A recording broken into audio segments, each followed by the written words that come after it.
नमस्कार, breaking news साथ हूं છું કિરણ નજર કરી બતવાના સમાચાર પર। તો વિમલ ચુડાસમા પર કોંગ્રેસ જિલ્લા પ્રમુખે આરોપ લગાવ્યા છે। મામલો વિમલ ચુડાસમાએ એ આરોપને ફગાવ્યા। રાજકીય ઇશારે આરોપો લાગ્યા હોવાના વિમલભાઈના આરોપ। વિમલભાઈનો આરોપ ચોરવાડથી મતો ઓછા મળવાની વાત છે। તો રાજેશ ચુડાસમા લોકલ ઉમેદવાર હતા એટલે મત મળ્યા। ગીર સોમનાથ जिला प्रमुख કરશનભાઈ બારડ द्वारा મારું નામ જોગ વાત કરેલી ત્યારે હું સ્પષ્ટતા કરવા માગું છું।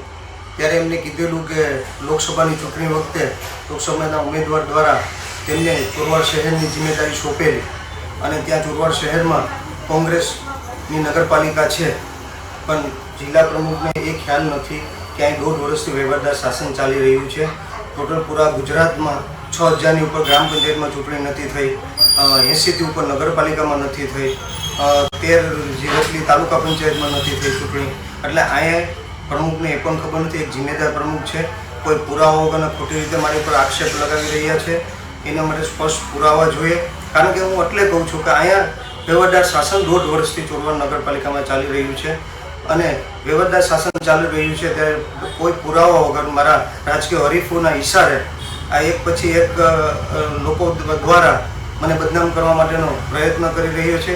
હજી પણ મારા રાજકીય હરીફો આવતા દિવસોમાં પણ આ ધંધા કરવાના છે અને એમના આ કામના કારણે જે ક્યારેય ધારાસભ્ય બની નથી શક્યા અને આજે હું એમાં બહુ કંઈ ધ્યાન નથી દેતો। હું લોકોની સેવામાં ધ્યાન દઉં છું, લોકોના કામકાજમાં ધ્યાન દઉં છું, કારણ કે પાર્ટીએ મારી ઉપર વિશ્વાસ મૂક્યો છે બે વાર। એમના ગામ મંડોળમાં 874 મત ટોટલ પડેલા હતા, એમાં 508 મત બીજેપીને મળેલા હતા અને 70 મત આપને મળેલા હતા અને 215 મત જ કોંગ્રેસને મળેલા હતા। તો હું એમ કહી શકું કે તમે ભાજપ સાથે કામ કર્યું છે, ભાજપના ઇશારે કામ કર્યું છે। જ્યાં સુધી આપણી પાસે પુરાવા ન હોય ત્યાં સુધી આપણે કોઈ ઉપર આક્ષેપ કરી શકતા નથી અને એમ કોઈને બદનામ કરવાનો પણ પ્રયત્ન ન કરી શકાય, કારણ કે આ તમે જે રાજકીય ઇશારે જે કંઈ કરી રહ્યા છે, તમે એના રાજકીય ઇશારે મને બદનામ કરી રહ્યા છે અને એ સિવાય તો તમે મને તો બદનામ કરી રહ્યા છે, પણ કોંગ્રેસ પાર્ટીએ તમને બે વાર જિલ્લા પ્રમુખ બનાવ્યા છે।